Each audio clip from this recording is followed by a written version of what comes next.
we also have Matt, birthday boy De La Valle, on the show.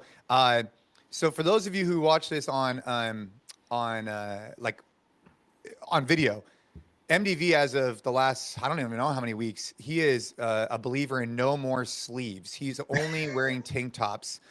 He's On officially Tuesday.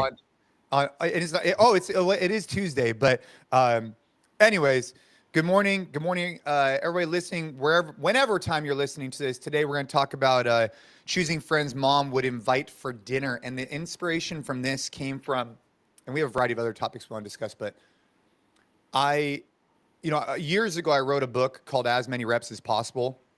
And the inspiration came from that. After my daughter got diagnosed with leukemia, I realized the importance of being present and focused on your relationships, the importance of being locked in on your fitness, and why, when life comes and throws you a curveball and gets hard, how important it is to have already built that hedge in these other areas. So I wrote that book. I think it's made a good impact. We've done a lot of cool stuff with that.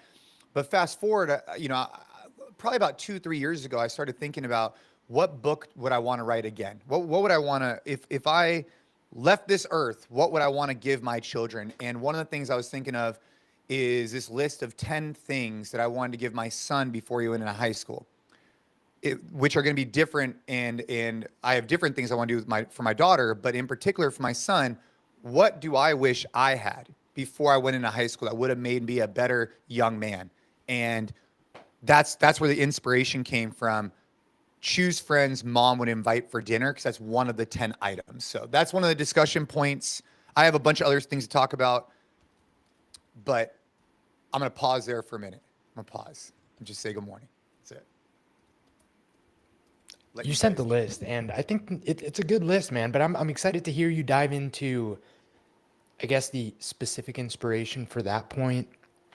I'm wondering if there are any good stories there about you bringing some friends over that maybe mom wasn't a big fan of, because you're saying this is what I would have wanted in high school. So the first thing that I think about is, what was your circle of friends going into high school, and how stoked was your mom about that?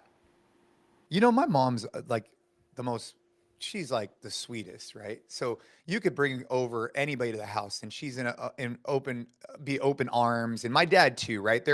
They come from cultures that it's like, come, eat, right? It's like Italian, Persian cultures. It's always been that way. So, but growing up, because of where I lived, there was definitely some rougher neighborhoods where I lived. I'm not going to say I lived in like the hood, but there was some people I was surrounding myself with. Like, I'll give you a real example. Like, I surrounded myself with a group of kids when I was probably 12, 13, 14, before I went into high school.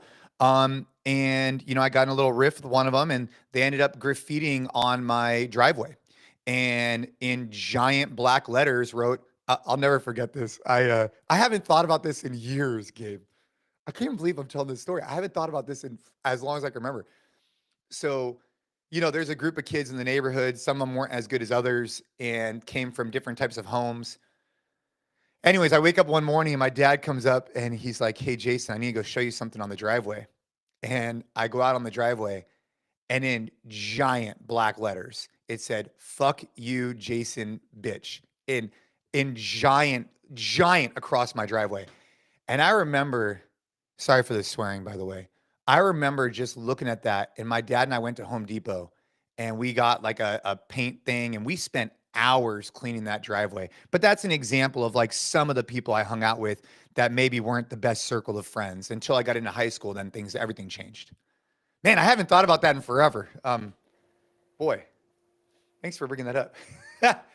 How much of like the group of friends that your son is surrounding yourself before high school, is that like his decision making versus like your decision making as a parent? I mean, a lot of it has to do with like who you're surrounded by. So for me, I raced BMX bikes, and that was just like a multi group. And then I used to skateboard in the neighborhood. So you're surrounded by those people. But yeah, I don't know if the parents have as much say in it as just who the kids are surrounded by. So like, for example, Caden, he's surrounded by a bunch of people that are playing baseball. And culturally, we're traveling with the families. I'm getting to know them. It's just a completely different way than I was raised, and maybe the way you guys were raised. But like for me, because I was doing a non-traditional sport of BMX racing, It was a melting pot of different people from different backgrounds. And then I would hang out with different people in my neighborhood, some good, some not as good. But I don't know how much impact the parents have other than just trying to guide them into communities of kids that are all like-minded with like-minded parents who want to see their kids be successful, work hard, do all the same things. So that's really where the inspiration came from for this list of 10 things. Like, I look at my high school journey and I don't think I reached my potential there. I think there's been other areas of my life where I've reached my potential, and it feels good to look back on my life and say those things. But when you look back on my high school journey, I think I think I goofed off. I think that I didn't treat people the way I would want to be treated. There was a lot of things that I did that I'm not proud of. And I wish that maybe someone had sat me down and said, "Hey man, who you surround yourself with impacts who you are." And so when I'm talking to Kaden, it's like, choose friends mom would invite for dinner. And when I think about that, it's like when you have a friend that uh, talks back to their parents, when you have a friend that swears at other people, bullies other people, is that someone that you're going to be proud of bringing around a table with your mom? You know the standards your mom has. You know the way she feels. And you should only surround yourself with people that you'd be proud to bring by, that you'd be like, hey, this is my friend John. And John would treat her with respect that she deserves. And that's the way I'm thinking about it, because even nowadays, watching my son and who he hangs out with, I see some kids that are like locked in. I mean, dude, some of these kids are just so polite, so gracious, so caring, and others not as much. And I think that it's important for him to be aware of that, because it starts to uh, uh, bleed over, right? And so that's the tip. Choose friends mom would invite for dinner was number like 5 on the list. It was just something to talk about. Yeah, man, that graffiti example, man, I hadn't thought about it in so long. Boy. Anyways, all right. So that's the tip. I don't know if you guys have, you know, just at a high level, it's like when I think about it, mom, Ashley, is the most influential person. I mean, I believe that I have a deep influence on Caden as well, but I think that the mom is just such an influential person in a young boy's life. And you want to, the spirit of it is to remind yourself that like one day those kids are going to be coming to your house. And if they're acting in behavior that you wouldn't feel comfortable with in front of your mom, it's an opportunity for you to take a step back and recognize that maybe they aren't the right people to be hanging out with. And that's why I use that as an analogy, because sometimes you can't see that in the moment as a young kid. You don't recognize it. But when you start to connect it to, would you feel proud bringing them home? I think it's something that's a tangible item that Caden can lean on to have a litmus test of if this person's good or bad. So we're being involved in sports too, man. It's so great because it self-selects for a lot of that just off the bat, right? Dude. Yeah, I mean, I just came off of a very sports focused weekend. I traveled. Kid and I drove 3 hours for one of his tournament, and Ava is doing water polo, and you're surrounded by a lot of boys and a lot of families. And I would say in general, man, because of the sports and that work ethic, and we are blessed to just be surrounded by some really great parents, really great coaches, and really great kids. And I think that more times than not, that's what you're going to be surrounded by. But sometimes if you're not paying attention, or if things are going on, you might have some, bad apples fall in there. And I think sports is a great way to kind of find the right people to surround yourself with. And if you don't have sports and if your kids aren't interested in that, I still think there's amazing people in anything that requires someone to find purpose, fulfillment, and a pursuit of something, whether it's theater or music or sports. But for sure, sports kicks in. Hey, MDV, what are you doing for your birthday, by the way? Well, I'm starting off my day listening to this conversation about you guys talking about that rule of, bring friends around that your mom would want to invite to dinner. You said something kind of curious there. You said that Ashley has such a massive influence on Caden. What makes you think that why would you say that Ashley has such a major influence on Caden versus what you do in your actions? You kind of downplayed your own role in that, and I'm interested in that. Why would you say that, like, the mom plays such an important role in a young boy's life? Because I don't disagree that both parents do, but obviously strong father figures, strong masculine figures, strong male energy is in my opinion something that's very lacking in a lot of young boys' life. And I'm just interested in that statement, just because also we like, you know, from the perspective that we take on a lot of things, we're talking about strong masculine energy. Yeah, I mean, dude, I'll give you a real life example. Like, I was with a guy this weekend, and his wife had a brain aneurysm and was in the ICU for 21 days. And he spent all the time at the hospital and not with his kids. And his kids were older. And he went on to tell the kids, like, like the mom, I'm not articulating this well. You need to have a strong male figure. And I think that I do a good job of trying to surround Caden with good people. And I think I try and embody the work ethic I'm looking for. But Ashley is the queen. Ashley is his everything. And Ashley should be the standard that he looks at when he's looking at, you know, who he wants to one day marry. And it's just different the way he looks at her compared to the way he looks at me. For me, there might be aspirational aspects like, hey, I want to be able to work hard. I want to be able to treat people right. I want to be able to whatever. With mom, it's like she gives that caring, that love, that other sense that like puts her above all others in his life. And I don't think that's a bad thing. And I haven't even thought about it as much now that we're even having this conversation. Like, I don't think I'm number one. And I don't know if I should be. Meaning, like, I think I should be this figure that leads and guides and shows. But I think mom is always like this, like, she's just on another level because she's I don't know. You know what I'm saying? Like, imagine you walk into your house, right? And your mom's there, your dad's there. It's like your dad, it's like, dude, hi dad, like great to see you. I talk to my dad every day, but man, mom says jump, I say how high. Mom says anything, I do it. Mom needs a chair, I'm sprinting across the room to grab it. Like, it's just a different level of like, I don't know. Does that, am I like, I don't know if I'm making sense here. Yeah, I mean, I think that there's obviously a balance. I think that, you know, you have different types of relationships, and it also depends on the household. It also depends on the type of culture that you're brought up in. I think that culture plays a large role in this. You know, I know in a lot of cultures, you know, in Gabe, in the Hispanic culture, like you can probably attest to that, like the matriarchs are major figures in those families for sure. And you know, I think that at least in terms of how I look at it, like the balance is necessary. I think that having a certain type of relationship with a strong male figure in your life and somebody who you can talk to about the things only really, you know, you'd want to kind of talk to another man about, or get the advice or the perspective of a man who's been through some of the things that might be going through your head. I think that that's extremely important. And I had a strong relationship with my dad growing up, but he lived away for many years. He lived in another state, and he wasn't as physically proximate through like my high school years and then beyond.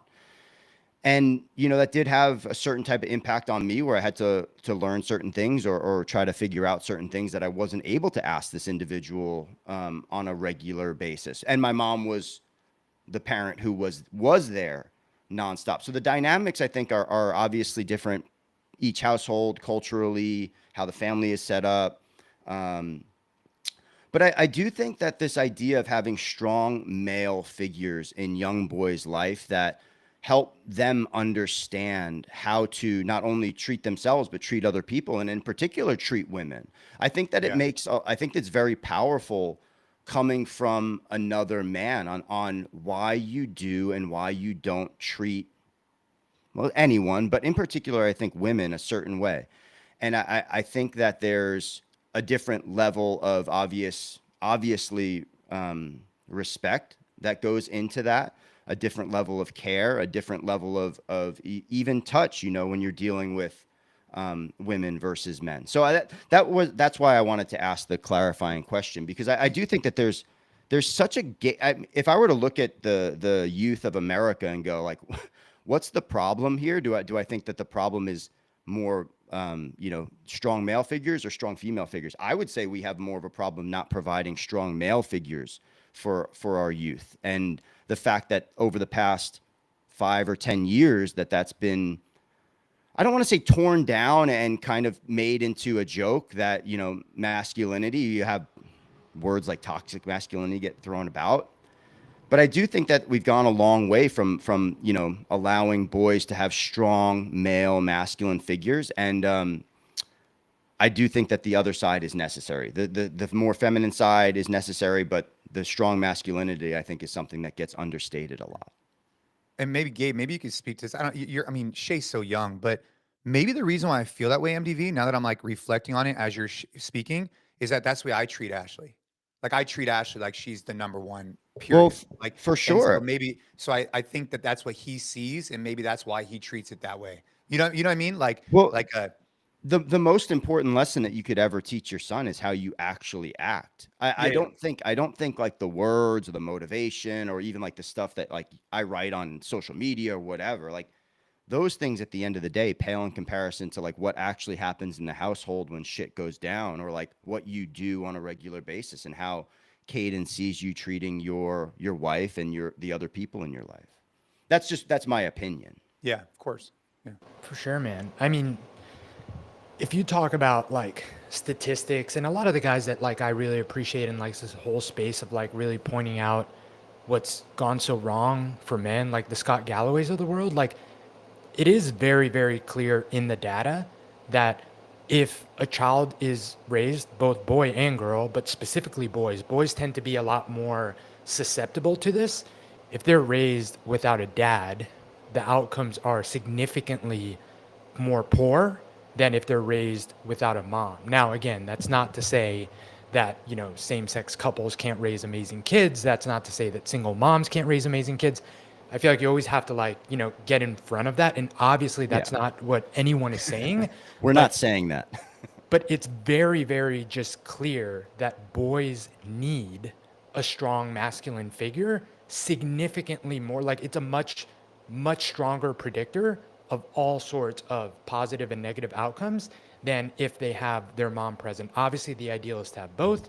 And obviously, two moms or two dads can do a great job. But I think that there's just something that needs to be recognized that, like, hey, a strong masculine figure can provide certain things that are very important. A strong feminine figure can provide things that are very important. And those two things are very different. But for a boy, having the masculine figure, also because, and Scott Galloway talks about this a lot, like you get a lot of the kind of like feminine figures, like in school, there tends to be Yeah. a lot of female teachers, like you're getting What's it. like 95%? What's the, I don't know what the statistic is, but I want to say in elementary school, it's like, at least my experience, like 90% female. You're just able to get that a little bit more, but like Yeah. the masculine father figure kind of like needs to happen at home. And so that stuff is just like pretty black and white. Um, But but dude, yeah, from a man. sports perspective, Gabe, like I'm telling you, I put up a picture on social media the other day of Justin. Caden has great coaches, and Ava has phenomenal coaches as well. Some men, some women, awesome.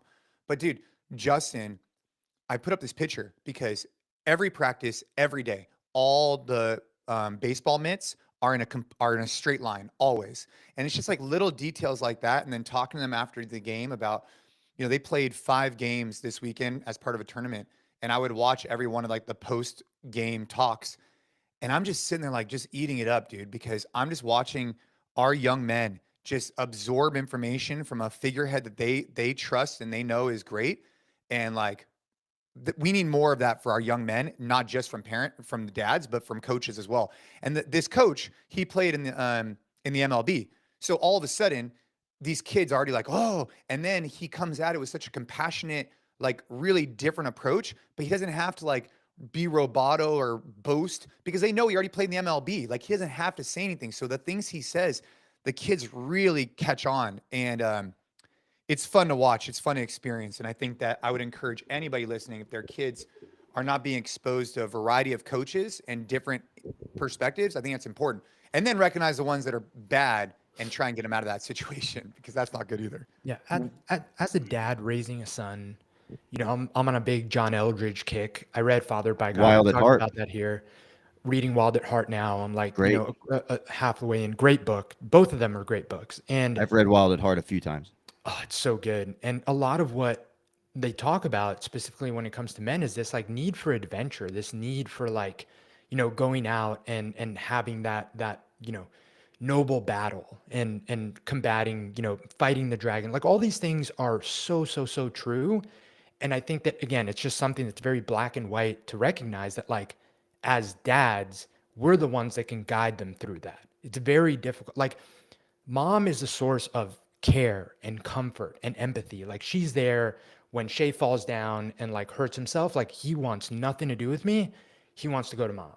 But like when he wants a little rough and tumble play and when he wants to like, get crazy and he wants to get tickled and like whatever, he comes to me. Like mom doesn't do that. And I think that like leaning into those things is very, very important, and recognizing the fact that like all of us, honestly, as men, should constantly be chasing something. And we talk about it all the time in terms of like being the man in the arena. Like one of the things that like takes out the best version of masculinity in us is chasing whatever the noble battle or journey is. That could be training for something, that could be trying to learn a new skill, that could be, trying to advance your career. Obviously, if you're doing that within balance of like also doing it to show up better for your family.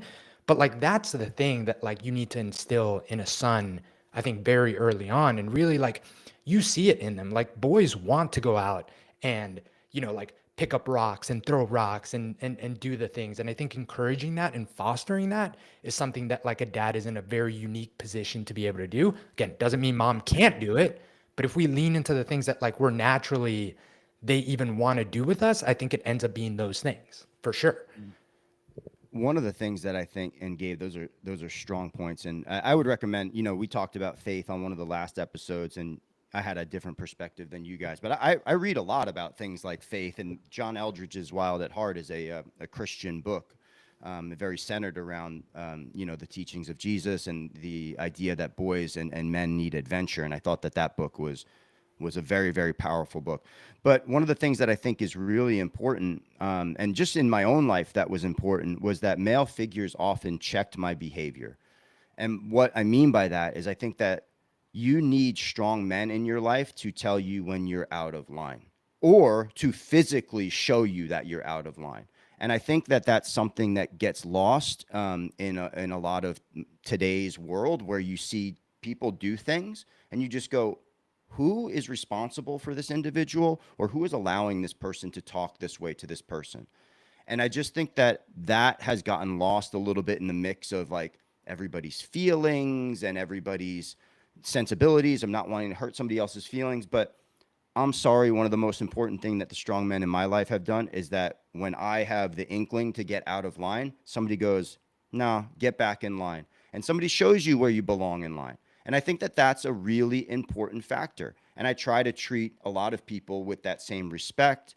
I try to be as polite as I can be. I try not to let my anger get out of, or my emotions get out of control. If somebody like at a coffee shop messes up my order or whatever, like, but you see these like glimpses of this kind of strange, unchecked anger or frustration a lot of times. And you see it on both sides, men and women. But like, I'm just wondering at what point, like, did people stop going like, yo, you can't talk to this person this way. Like, you just can't do it. And if you're going to talk to this person this way, we now have a problem. Well, hiding behind a computer screen doesn't help the situation, right? Well, yeah, but I think that it's pervasive now beyond that. And like, I think that beyond that, you see people now taking whatever freedom that they might have found through their phone or whatever, and, being able to say whatever without any consequences. And now that exists in a lot of places in just your general life. I sometimes am astounded by like just how poorly, I'm not going to pick out just young boys, but I think I see a lot of people treat other people very poorly and say things that I'm like, why would you ever say that to somebody who's making your drink and that, they told you that they're out of vanilla, soy, or whatever, whatever. And you get so angry at them. But I do think that male figures checking other men is an extremely important aspect of finding out, how do you live in a society where you have to have emotional control and you're not allowed to just fly off the handle, and somebody bigger, badder is going to put you in your place one day. Well, on the flip side too. Yeah, go ahead, Gabe. I have something on. Well, I was just going to ask you guys, like, how much of that do you think is cultural, depending on where you live? I mean, not to give you guys a hard time about living in California, but one of the things that Texas, that shit don't fly. That stuff doesn't fly in Texas, man. One of the things, and just, so I'm being facetious. There's tongue in cheek. There's obviously exceptions to all this, but I mean, a big reason we moved here is we love the values. And I the other day, I stopped by the 7-Eleven right next to the high school, the big high school here, on my way back from my swim because I needed to grab a Gatorade or something. And there were these two kids like all decked out in their high school stuff that were like walking right in front of me. And like coming from New York, like I just expect teenagers, like I have this expectation. Teenagers are, you know, in their own little world, like could be kind of rude, whatever. Yep. They held the door open for me and I said thank you. And they said, yes, sir. Teenage kids.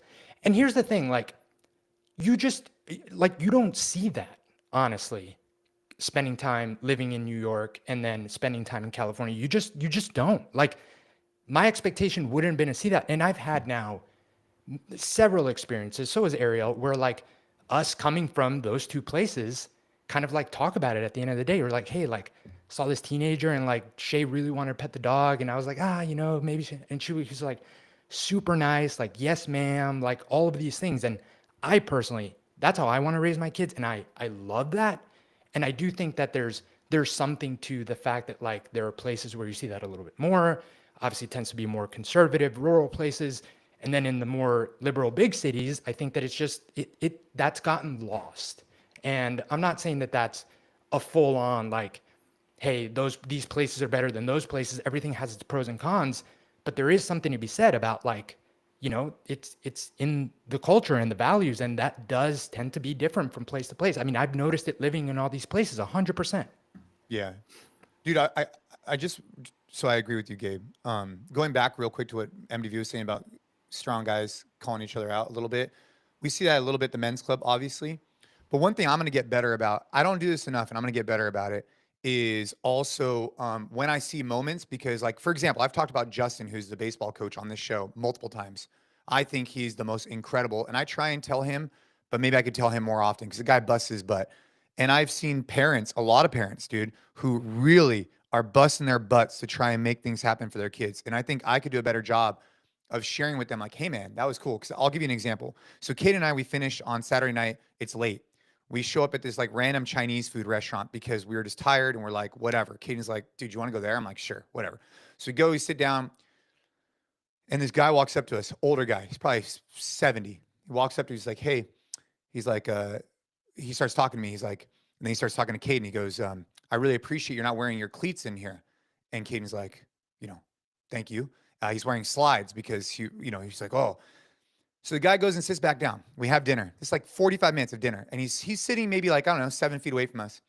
And Kate and I end up having like one of the better conversations we've had in a really long time. Like we're coming off a tournament. He played really well, but there were some areas of opportunity, blah, blah, blah, blah, blah. We're just having a good conversation. During the conversation, Caden brings up the fact that some of the kids on his team feel a lot of pressure from their parents. And so I share with him the newsletter that's going out tomorrow about how like, hey, Caden, I don't care how you perform. You know that. I know that. All I care about is if you have a goal, I'm going to try and help you achieve that. But it's your goal. It's not mine. It's yours. And I'm going to help you. So anyways, this guy finishes dinner. He walks up to me. He's like, hey, I overheard your entire conversation. And I just want to let you know that we need more of those type of conversations. And I just want to say I appreciate it. And he walks out the restaurant. I shook his hand first. But I'm not saying that to boast. I'm saying that because that made me feel like I'm on the right path, that someone else is recognizing that, hey, I am having a good conversation. When I see that, because I see it all the time, I need to do a better job of also letting that guy know, hey, man, that was really cool you did. Because I think it'll just foster like this sense of like, hey, we're all on the right path together. Because I didn't know if the conversation I was having was the best one. I was just doing my best. But having this third party validate it made me feel like, all right, man, like that was good. So I also wanted to show the flip side of that. Like, I think you should call people out, but I also think something I'm going to focus on is doing a better job. Be like, hey, Gabe, that's cool, man, that you're taking your family every Sunday to church. Like, that's hard to do, and that's cool. You know what I mean? So I wanted to bring that up here. Yeah, I love the positive affirmation. I try my best to also tell people when I see good examples to say like, hey, I appreciate what you're doing here, or that was very kind or thoughtful. But my point wasn't so much about like beating each other up or whatever. Yeah, it's more so about like if you're the dad in a situation, or you're a strong friend or a strong male figure, and you see somebody do or say something that goes outside the bounds of what you believe is like acceptable ways to communicate, I think the appropriate thing to do there is to be like, yo, like, you don't do that. Like, we don't do that type of deal. And I think that what Gabe was highlighting is that those conversations might not be happening as much in certain areas or for certain cultures, or even in just modern society in general. Those are kind of like more old school values. And I think that those are really important in terms of like, creating a society in which like you do have thank you and you're welcome and you hold the door, and then also, you know, standing up for what you believe is right. And I love the fact that that's one of the things that we champion here at Train Hard. Yeah, man. I mean, dude, like we talked about in the last episode, every day for a long time, it's been Bible, coffee, burpees. It's been a great way for me to start the day. I will say, I not to segue too hard, but I will say, yesterday I tried maple syrup. It for me, it wasn't the move. It wasn't the move. I reverted back to a little bit of honey, and that's the move. But yesterday I tried maple syrup, and honestly, dude, if Gabe was here, I would have outran him in a marathon. That's how fired up I was. Like I I could not control myself. I was so fired up because of the espresso and the maple syrup. Whatever it was, dude, I was out of my mind. I was like, I'm never doing that again. The Before we new went out. Jacked 3D. It was basically the The new Jack Jacked 3D. 3D. Espresso plus maple syrup. Safeway brand. Can I ask you guys? So I had sent over something really quickly. The Bills had probably one of the most amazing comeback victories in the first week of the NFL season in history. I heard the Mets are doing well, by the way. Well, the Mets are going to Stop hold it. on, dude. Ever since Caden put the curse on the Mets, bro, it's been. We can't even talk. Let's not talk about the Mets right now.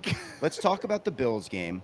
Let's talk about how Josh Allen probably is the guy who I want to be friends with the most in the NFL, because this guy is absolutely lifting up his teammates to a different level. Josh Allen, shout out. If you're not on Josh Allen, you got to get on Josh Allen. But the kicker for the Bills had a fantastic game-winning kick at the last couple of minutes. He's 41 years old, big win for the old guys. But when Lamar Jackson, the opposing quarterback, was leaving the stadium, a kid who was kind of like taunting everybody as they're leaving hit two players in the helmet kind of hard, And the first player, you see his face, he kind of shrugs it off and laughs. And then Lamar Jackson, after he gets hit in the head, pushes the kid in the stands. And When you say hit, like not like, oh, like tap on the helmet type of thing. Like, you know what I'm saying? You know, like when you're not like a good game type of tap. If Liz has a clip here, we can maybe try to bring that up. But No, this was a fan of the little opposite bit more team. Was malicious, it clearly, looked like. yeah. And Okay. I personally don't have a problem with Lamar Jackson pushing him back, because I think that's you've crossed a threshold there when you touch another person like that like you got to be ready for the consequences. But this is one of those examples where it's like, you know, who is telling this person that this is an appropriate way to treat anybody, including professional athletes? How old is this kid? He looked like 17, 18, 19. He looked in that age range, but he got banned from Bills Stadium, and I think he got banned from every NFL stadium. I think he's going to have a lifetime ban. So is that the one? First guy laughs it off. Let's see it here. Yeah. Oh, wait. Yep. The first one, The that's second kind one of like looked a lot pushed his worse. head. Can't do that. You can't put hands on a professional athlete And like he's that. not going to get in trouble for pushing that person back. Like, dude, he shouldn't. I don't think he's going to get in trouble at all. The reaction on social media was largely Lamar Jackson was like in the right for doing this, and Lamar Jackson in the press conference was apologetic. He just said, "Hey, I lost control of my emotions." But this is one of those examples where if that was my son or somebody I knew, I'd be like, "Yo, what are you doing, dude?" It's Like, just a wholesale lack of respect. it's terrible. Overall, it kind of ties into what we were talking about. Like, Exactly. Well, and it's kind of being a chump, right? Like you're up in the stands, they can't see you because they don't have that peripheral. Like you're kind of like they're just walking, minding their own business, and you're sitting there. You know what I mean? It's like it's kind of a cheap shot, or there's no kind of. It is a cheap shot. I think in general sometimes, and this I was talking about this with Ariel the other day, of all people, but I think that like in so many different areas in professional sports, it's so easy to forget that like there's a human there. Like we were talking about, shout out to my wife. She does a great job humoring me on like sports discussions that she definitely has no interest in being a part of. I think I was telling her about like the trade deadline and like bad moves the Mets made, but we ended up talking about just the fact that like sometimes during these trade deadlines, like these people have families too, and they're just like, you know, all of a sudden, your family's like settled into New York and now you're moving to Cincinnati in the middle of July, and fans are like, calling you all sorts of names or whatever because you got shipped, or just like making it seem like, oh, they got a terrible deal because they traded this terrible player. It's just so easy to forget that, like, these are people, they have families, they have like friends that they probably made, they're getting moved. Sure, they're making a lot of money and it's the job they signed up for. I completely get that. But sometimes a lot of the pressure, the discussions, the just like vitriol when like people underperform, it's so crazy to forget that, like, I mean, that's a person, might be a person making millions of dollars, but it doesn't change the fact that that's a person. And it ties into just, people thinking that they can put their hands on these players. Like, what are you doing? Yeah. You get so lost. They get so lost in the emotion of the sport and the game and being a fan. And like, I think that there's also just this lack of like understanding. Like, if sports would be so boring if everybody rooted for the same team. And like, it's kind of sad to me that like you have to consider the safety element of going to games and rooting for other teams. And that, I think, is a tragedy in terms of like American culture in sports. It just is. It's not cool. And that's one of those moments where if that was like a friend of mine, or if that was my son, I'd be like, bro, we have to have a couple of long talks about this, because you're never ever doing that ever in your life again. Yeah, because I'm waiting for the academy to open up to do the reserve for the sheriff's department. And I found out that, the reserves do a lot of the security for these events at Stanford. Maybe I think maybe some of the Levi Stadium where the Niners play, but definitely at Stanford and other places. And at some of these like whatever. And I'm thinking to myself, like, dude, if I'm a reserve and I want to go, like, I'm gonna go, I guess, kind of enjoy the game ish. But that's a rough environment, right? And anyways, I'll have to keep you guys apprised on how that process goes, because maybe I'll never even put myself in that position. I'm just because right now what it looks like is I'm gonna become a reserve for the department, with the expectation I'm donating my time 10 hours a month to work on training combatives and maybe even firearms. And that has nothing to do with me ever being out on the street.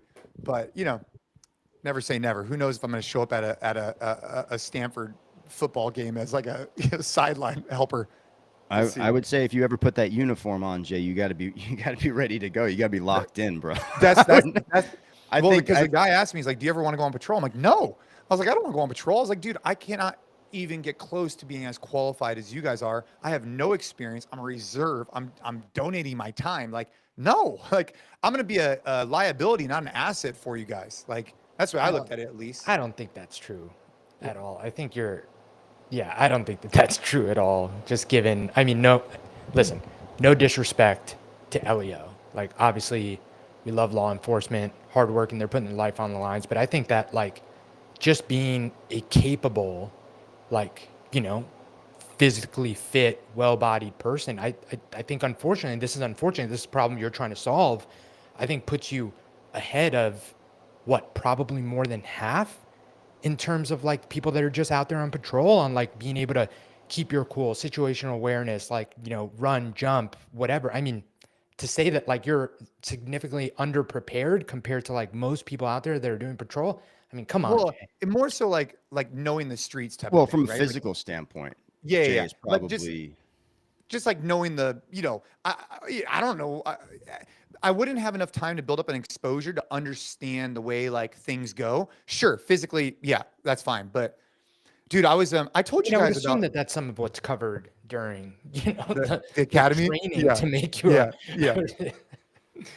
Well, I'm really excited about that journey. I'll keep you guys posted. It's not going to happen for a little bit, but I've been constantly checking.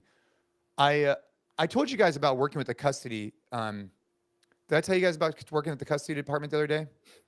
No. So this is interesting. I was working with the custody department. I found this to be particularly interesting because at the academy last week. As a point of clarification, what do you mean by the custody department? So I'm making assumptions in my head, but what does that mean? So it's really, as I've dove in more into law enforcement, you have like the city, San Jose PD, then you have the Santa Clara Sheriff's Department, which oversees the entire county of Santa Clara. And smaller cities will hire them. They'll also be responsible for the jails. They'll be responsible for just some like other things. Like they'll do like the bailiffs, like at the jury type stuff. they'll Gotcha. hire the sheriff's department, right? So the sheriff's department has, I don't know, thousands of officers or whatever. So when I'm at the academy, there's two different academies going on at the same time. One academy is for the enforcement side. That would be like your typical like patrol. And this current group at Santa Clara PD or Santa Clara Sheriffs is the fittest I've ever seen. They had 3 former D1 linebackers. These dudes, bro, they looked like they could run through a brick wall. And so that group has had a really strong surge of recruitment. So it's really fun to see. But on the enforcement, on the uh, what the other side. So not the enforcement, but the what did I say? Custody? Custody side. On the custody side or correction side, you had like you have people that work in the jails, and it's eye-opening to see the difference in the fitness levels between those two the two side, right? So you have the correction side, and so I'm working with them, and on average in the jail they're going to go work on, they get 4 inmate attacks a month on an officer. So 4. And so I'm getting statistics as I'm working through this group because I'm giving them an insight into fitness and I'm trying to like really encourage them, blah, blah, blah. And I say, hey guys, do you know that on average 4 officers get attacked a month? And they're like, no. And then they say, do you know that on average 80% of this jail population is Hispanic? And of that 80% of those are northern Hispanic gangs where part of their program is to exercise every single day. And did you know that on average, it takes 2.5 minutes for you to get a backup if you get in a little tussle? And so let's see if we could do, so of course I took them through the burpee test and other stuff, but like, I just feel like if we could give these guys the fitness, they're mentally and physically going to be more prepared to handle a tough situation. It's some of the most fulfilling work I do because I watch these guys, like I watch like a light bulb go off and you can see them go from like, dude, I want to get back home to my family. I need to be fit and capable. So I just did that the other day. I'm surprised I didn't share that with you, but it's pretty crazy stuff, man. And I commend anybody in law enforcement because they're doing a job that I'm not prepared to do. And I would 100% assume that there's a really strong just presence deterrent to that statistic, right? Like, who are these prisoners picking fights with? I am sure that they're picking fights with the guards that maybe they feel like they can mess around with a little bit. Well, that or ones that disrespect them. Yeah, So if you like, come in looking fit and, like same thing we've talked about with dads, same thing we've talked about with like, just bad people out and about. If you look the part, you're probably not going to be the sheriff's deputy, in the jail that's going to be have the bullseye on their back. I would assume. Well, I don't know. and Maybe also it's like different, how you treat them matters too, right? Like they are Sure. humans. Yeah, they've made mistakes and Sure, but sure. it doesn't make them a terrible person, just means that they made a terrible mistake. And what I think is that these guys that are training, they show up to work more composed, more whatever, and they're treating these guys the way, obviously there needs to be a dichotomy in a relationship, but that's what I've heard is the biggest thing is how they treat them and They're not going obviously to lose the way their they look. temper. Yeah, like, and just not talking condescending, like just talking to them like whatever, according to them, is the biggest factor. Is like that, and then the way they look. Those two things. I had Fitness an helps with uncle, both. my uncle Bump. His name was Jimmy, but they called him Bump. But he was Bump? a high school lacrosse player, a football player, and he was a corrections officer for like 30 years at the Nassau County Jail. Dude. And he was always in shape, always looked the part, always was ready to rock and roll. Never talked about work ever. He worked the overnights for as long as I could remember. And I asked him a few questions about it, growing up and stuff like that. He kind of always refused to talk about what went on, like when the doors locked behind him. And I always thought that was really interesting because like, I think we sometimes, I don't want to say glamorize like stuff like this, but like I would not I would not trade roles with him on any day at any time and put on that uniform. No matter, he was a dude you didn't want to mess with. I don't think you trust anybody fully at any time, anywhere when you're in those roles or in those uniforms. And I think that that's a massive amount of pressure over the course of even a couple of weeks, but over the course of many years. Can you imagine that? Always having to wonder whether or not, your safety is on the line, whether or not you can fully, turn your back when these two guys are in whatever. Like, you always have to be prepared at every time. And I think the dynamics of prison and jail are far beyond the reaches of anybody who has never experienced it to even try to like extrapolate what that might feel like. It's a very interesting environment. I'm fascinated by it, but also at the same time, like, no, thank you. I told you guys, I toured that prison the other day, and dude, that was, yeah, I just look, I've been working pretty much weekly with the sheriff's department, and it's been super fulfilling. So if you're part of a department and you want me to come out, basically what I do is I give about a 90-minute, I give up a 30-minute talk, and then I do about an hour long of instructional and inspirational work. We work with a lot of different departments. I'm heading out to DC in a little bit, and if your department wants us to come out, just shoot us a message, Jason@th.fit. Would love to have that conversation because it's really fulfilling work to me. I want to try and bring the cheat codes that I've learned over the last 20 years in fitness and try and help guys get home to their families. It's important to me. And it's the least I could do for what they're doing. Okay. So I talked about my coffee. Dude, did you have you wanted to bring up, Gabe, was there something else? Oh, the kicker. Yeah, that's what it was. MDV. Hey, he 41. Here's the thing about a quick kicker. Do you think you actually get better with age as a kicker? I think you might. Bro, this guy's about to have the season of his life. But I think that don't you think that like as you get older, like your skills don't really diminish as much, but you probably have different life perspectives, different things going on. Like, I don't know how many kickers are old in the NFL. I don't know. Well, I mean, it's definitely the position that allows for the most aged athletes to participate. They have a lower risk of being hit. They're only utilized on certain plays. They're not contact players for the most part. But still, bro, can you imagine taking a red eye a couple of days before you show up, your teammates think that you're a new like conditioning coach or a new special. They thought he was a new coach. They didn't know who he was. Wasn't he like coaching his son's like football team or something? He was coaching youth football, and he got the call from the Bills, and then on week 1 goes and hits 2 key field goals during the game, and then hits the 3rd field goal to win the game. And you just see this guy getting hoisted on the shoulders of all these other multi-million-dollar players. Josh Allen is pumping this guy's tires up, screaming in his face, "Welcome to Buffalo, let's go." That's like, dude, I was so entrapped by this moment for so many reasons, because I just think that this guy who, maybe thought his career was over, and now he probably thought his career was over, right? Kicking a game-winning field goal, and now I think the energy that this guy's going to have going into the rest of the season, and let's not forget, he was a world-class kicker at some point in his career. I think he had a record that was broken by Justin Turner at some point prior. So Matt Prater was a legit star in that position for a while. But it's going to be cool to see him 41 years old. Let's see how he takes it, man. The Bills are going to go on a tear this season, I think. I love those stories. I love it. So fired up. Love those stories. So fired up. I love the lineman thought that he was a coach. What's coach doing kicking the ball? They didn't even dude. I gotta look. I don't keep up with sports much really at all, but I want to look that one up because I want to know his story. Like, was he part of the NFL and then he got let go? Then he goes and coaches his son's team, and then all of a sudden he gets a call, or has it been like a couple of years? Like, was it just like? Well, I think that this was a pretty short turnaround from the last time that he kicked, but he was not in the league. He wasn't signed. He wasn't on the team. But there's been other stories like this. I think Kurt Warner, is probably one of the best examples of this. Kurt Warner is a Hall of Famer. Had one of the best arms in NFL history.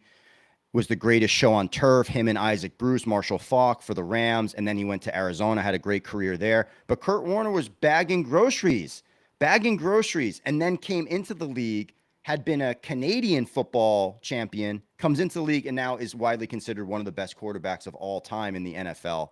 And that probably is one of the best comeback stories of ever.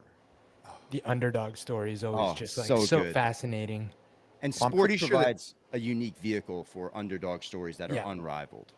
Hey, well, at least if I'm not mistaken, the Niners won their game. So I guess as a local Niners fan, not paying attention, but as a local Niners fan, I'm stoked. And go Mets.